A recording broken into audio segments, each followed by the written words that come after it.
Hi everyone, I just thought I'd do this little video so you can see what I'm talking about with regard to album sales and how you present this information.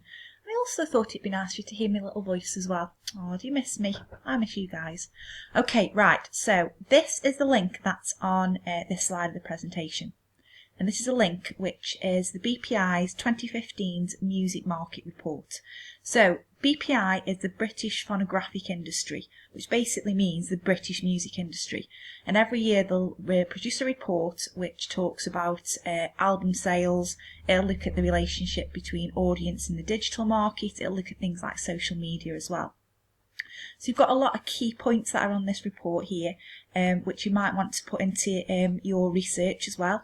Read through, find what's relevant. So I would be saying here, maybe something at this point.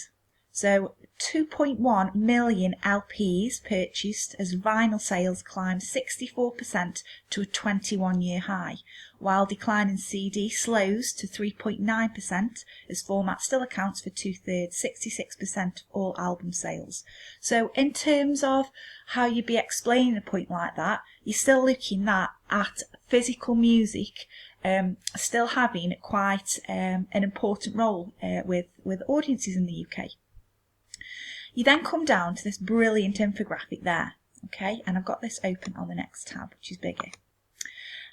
So if I zoom in here then, you can see that the best, the highest album sales last year, you've got the likes of Adele, Ed Sheeran, Sam Smith, Elvis Presley, very interesting. You come down there, Coldplay, James Bay, George Ezra. Okay, so I'm going to focus then for this example on George Ezra.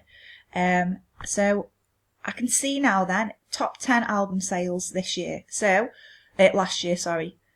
You could go away and find out exactly how many albums George Ezra sold last year. And then what we'd do next is we'd look at that against the number of music videos.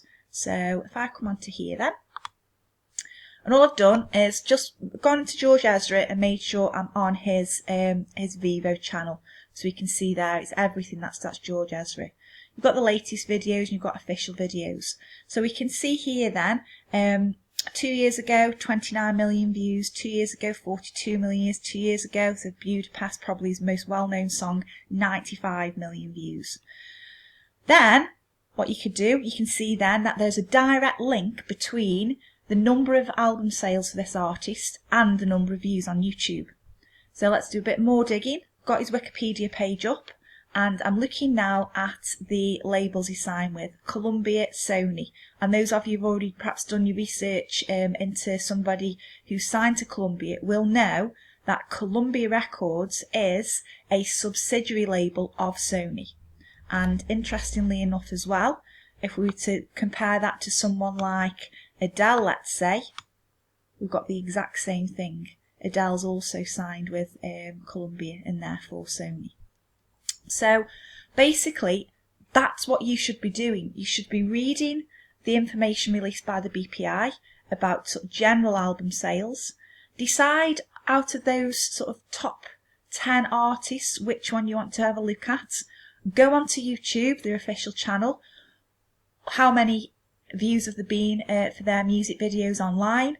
Look at the label they're signed with. Are there any in this top 10 list here who are independent artists?